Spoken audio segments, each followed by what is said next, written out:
আল্লাহ কখন কাকে হেদায়েত দেয়, কিভাবে দেয়, সেটা আমরা কখনোই বুঝতে পারি না।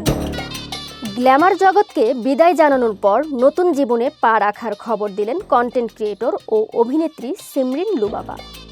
মঙ্গলবার বিকেলে নিজের ফেসবুক পোস্টে একটি ছবি প্রকাশ করে বিয়ে করার কথা জানিয়েছেন তিনি। এদিকে লুবাবাকে ঘিরে নতুন করে আলোচনার ঝড় উঠেছে। বয়স নিয়ে প্রশ্ন তুলে নেটিজেনদের একাংশ বাল্যবিবাহের অভিযোগ এনে তার বাবা মায়ের শাস্তির দাবি তুলেছেন। ভেরিফাইড ফেসবুক অ্যাকাউন্টে তিনি লেখেন, আলহামদুলিল্লাহ, দুইটি আত্মা এক কিবলা।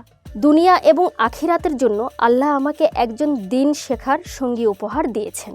এই পোস্ট থেকেই মূলত বিয়ের গুঞ্জন ছড়িয়ে পড়ে। লুবাবার পোস্টে একটি ছবি থাকলেও সেখানে বর কনের চেহারা স্পষ্ট নয়। পাত্রের পরিচয় নিয়েও তিনি কিছু জানাননি। ফলে কে তার জীবনসঙ্গী, এ নিয়ে নেটিজেনদের মধ্যে কৌতূহল তৈরি হয়েছে। বিভিন্ন মাধ্যমে পাত্রকে বিদেশ প্রবাসী বা আলেম বলে দাবি করা হলেও এসব তথ্যের সত্যতা যাচাই করা সম্ভব হয়নি। এদিকে সামাজিক যোগাযোগ মাধ্যমে বিয়ের দাবিকে ঘিরে চলছে নানা ধরনের তথ্য ও গুঞ্জন। কেউ বলছেন আগেই নীরবে বিয়ে সম্পন্ন হয়েছে, আবার কেউ বলছেন এটি কেবল ব্যক্তিগত জীবনের নতুন অধ্যায়ের ইঙ্গিত।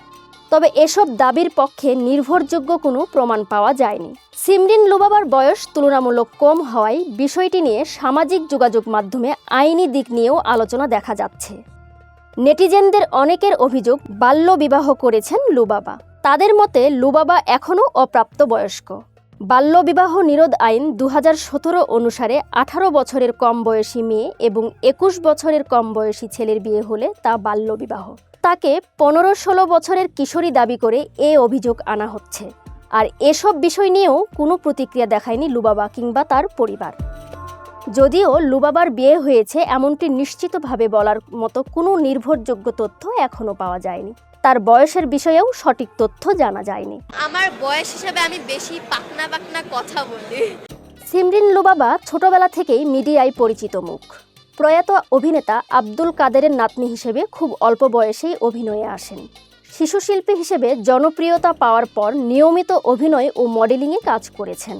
তবে গত বছরের শেষ দিকে হঠাৎ করেই বিনোদন জগৎ থেকে নিজেকে সরিয়ে নেওয়ার ঘোষণা দেন তিনি। হেদায়েতের জন্য আমি আল্লাহর কাছে অনেক অনেক কৃতজ্ঞ। সবাই আমাকে সাপোর্ট করবেন ও আমার জন্য দোয়া করবেন। এরপরও সামাজিক মাধ্যমে সক্রিয় ছিলেন তিনি, যেখানে পর্দা মেনে নিয়মিত নানা পোস্ট শেয়ার করতে দেখা যায় তাকে। সম্প্রতি উমরা পালনের উদ্দেশ্যে সৌদি আরব সফরের কথাও জানান তিনি।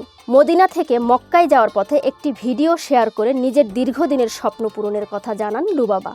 তবে হঠাৎ করেই তার একটি নতুন পোস্ট আলোচনার কেন্দ্রে চলে আসে। সেখানে একটি ছবি প্রকাশ করে তিনি লেখেন, দুইটি আত্মা এক কিবলা, যা অনেকের কাছে বিয়ের ইঙ্গিত হিসেবেই ধরা পড়ে।